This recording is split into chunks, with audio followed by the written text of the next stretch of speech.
E você acredita que o arrebatamento vai acontecer antes dos 7 anos que seriam aquele período de 3 anos e meio, 3 anos e meio, Uhum. né? Ou durante, ou Tem depois da. alguns grupos que são É, pré-tribulacionistas, outros são a gente ia falar pós-tribulacionistas, com o Rina né? aqui, ele falou que acredita que a igreja vai, se não me engano, vai ser antes da tribulação, né? Eu acredito que a igreja passará pela grande tribulação, Vivenciando? vivenciando. Eu acredito que Ah, sim. é? Por várias razões. A primeira delas, você sabe que toda a doutrina de arrebatamento da igreja, dispensacionalismo, Arrebatamento, pro pessoal que não tá acostumado, como você explicaria? tá, eu vou resumir o que é o arrebatamento. Tá. Vocês já ouviram falar, pessoal, aqui num filme chamado Deixados para Trás, de Tim LaHaye? Eu vi, mas eu não Left sei. Behind, né? Talvez o pessoal. Ainda vão criar uma tecnologia que a gente fala assim, eu vi, a gente vai ouvir, né? Já ouvi aqui.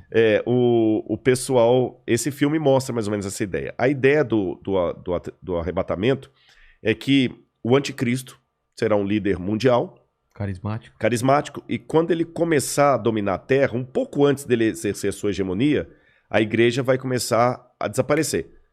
As pessoas Pessoas. sumindo. O avião vai ficar Aqui, desgovernado, a vai gente tá aqui, o cair, mandíbula tal, desapareceu lá. samba, então vai ficar só a roupa lá e tudo e tal.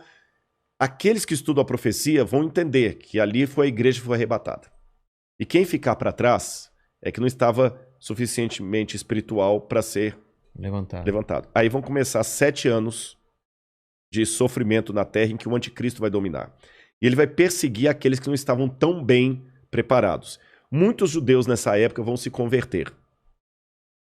E depois desses 7 anos é que Cristo vem com poder e grande glória e com aqueles que foram arrebatados para estabelecer o reino dele de 1000 anos. O milênio. O milênio. Mas a igreja mesmo não estará nessa tribulação de 7 anos, será tirada antes. Isso é o que diz a doutrina chamada doutrina do arrebatamento secreto ou dispensacionalismo. Eu, Rodrigo, particularmente, eu não sou adepto a essa visão de fim de mundo. Por quais razões? Vou tentar resumir aqui para não ser muito prolixo, que o nosso horário até já está bem avançado. E daqui a pouco eu tenho que pegar a estrada para ir... Caramba! Mas nós já vamos terminando aqui. Essa doutrina do dispensacionalismo, ela só passou a existir, sabe por quê? Houve um padre que ele, dominicano, Francisco Rivera. Esse padre Francisco Rivera, ele via que os protestantes entendiam que o anticristo era o domínio católico sobre a cristandade. Então esse padre, para tirar os olhos do papado, ele criou duas coisas. Deu uma ênfase a uma ideia preterista, que o anticristo era Nero, e que a volta de Jesus será o seguinte, que o anticristo é alguém que vai surgir ateu no futuro e que a igreja não estaria aqui. Aí, a ideia desse padre passou para um homem chamado Darby, um pregador. Isso eu estou falando já no começo do século XX. Darby começou a pregar aquilo, começou a empolgar, começou a dar mais ênfase, sistematizou tudo isso que eu estou falando. Aí veio, depois de Darby, veio Scofield e criou a Bíblia Anotada de Scofield, que se tornou a Bíblia de todos os protestantes. E na Bíblia de Scofield estava essa doutrina que ele aprendeu de Darby. E depois de Scofield, outros pregadores renomados começaram a propagar a ideia do dispensacionalismo, especialmente o Tim LaHaye, que ficou muito famoso. E isso hoje emplacou, especialmente no mundo evangélico, como sendo a visão de fim de mundo.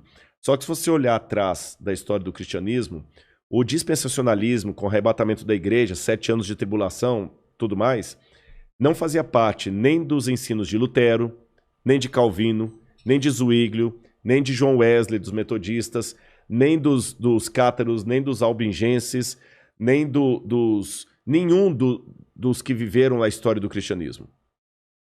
Dos protestantes, nem os cátaros, como eu falei, nem os valdenses, nenhum deles ensinaram isso. Nem a Igreja Católica ensinou isso. Se você for recuando mais, nem os pais da igreja ensinaram isso. Então, se fosse uma doutrina verdadeira, a gente tinha que admitir que é uma doutrina que ficou por 2000 anos. Vigente? Não, nem vigente. Inesquecida. ignorada. Ignorada. Porque em 2000 anos de cristianismo... Você falando dessa visão que foram os romanos Não, essa visão do anticristo como sendo alguém que vai vir, os 7 anos, a igreja arrebatada Ah, tá, antes. essa visão. 2000 anos, essa visão ficou completamente desconhecida do cristianismo. E veio à tona... Não tem nenhum autor cristão que fala dela. Começou com Francisco Rivera, Tá. padre, e depois Darby e Hal Lindsey também, que vai vir depois de Hal Lindsey com Tim LaHaye, que vão propagar isso aí. E espalhou no mundo gospel. Mas, biblicamente, eu tenho dificuldade de aceitá-la por algumas razões. Em primeiro lugar, a volta de Jesus na Bíblia é descrita, e quando eu falo eu acredito assim, eu estou falando Lutero, Zwinglio, Calvino, todo esse pessoal aí, né? Ela será com poder e grande glória. Todo olho o verá. Até aqueles que o traspassaram. A Bíblia não fala de um arrebatamento secreto. Não fala. Em momento... mas como é que... Mas Rodrigo, lá em Tessalonicenses fala, seremos arrebatados no abrir e fechar de olhos. A palavra arrebatados ali significa tirado de um lugar e levado para outro. Não fala em arrebatamento secreto. Okay. Jesus fala, porque assim como o relâmpago que sai do Oriente e se mostra até no Ocidente, assim há de ser a vinda do Filho do Homem. Então não é uma coisa secreta. Com essas coisas em mente, outro detalhe, o Apocalipse fala que Deus guardará o povo dele na provação que há de vir. Algumas traduções falam da aprovação. Guardará em meio à aprovação. Tá certo? A Arca de Noé, que é tomada por modelo de muitos, até em Jesus também, que fala, assim como foi nos dias do dilúvio, será na vinda do Filho do Homem, a família de Noé que foi salva, ela foi protegida do dilúvio, mas não retirada do dilúvio. Foi ela protegida, mas passou pelo dilúvio. Passou. Então, com esses e outros elementos, que eu precisaria de mais tempo para decidir. Não, mas eu entendi a visão. Eu acredito que Jesus vai voltar com poder e grande glória, depois do período da grande tribulação. A grande tribulação antecipa a volta de Jesus, porque Mateus fala, logo em seguida, a tribulação daqueles dias, fala da Idade Média, o sol escurecerá, a lua dará sua claridade, etc, etc, etc, etc. E depois Daniel fala também que haveria um grande tempo de angústia, o qual nunca houve. Aí vem a vinda de Cristo. Tá certo? E nesse tempo de angústia, o qual nunca houve, o povo de Deus vai ser perseguido pelo anticristo e pelos que aderirem ao anticristo. Eu não sei se eu estarei vivo nessa época, mas se eu estiver, eu peço a Deus que eu fique firme ao lado de Deus e você também. Amém. E a volta de Cristo é aquela esperança que acalenta o nosso coração. Está perto. Eu não posso dizer quão perto, mas está próxima. Você diz nossa geração. Nossa geração. Caramba. A única coisa que eu digo para não ficar marcando data é só uma atenção, e essa aqui é para quem é crente. Às vezes Deus tem profeticamente o tempo de cumprir uma coisa, mas por causa da rebeldia do povo dele, a promessa se estende e atrasa. Vou dar um exemplo. Quando o povo de Israel saiu do Egito... Era para ficar 40 anos? Não era para ficar 40 anos. Ah, entendi. Então, se você tivesse conversando comigo na época que as pragas estivessem caindo no Egito e estivesse fazendo esse podcast...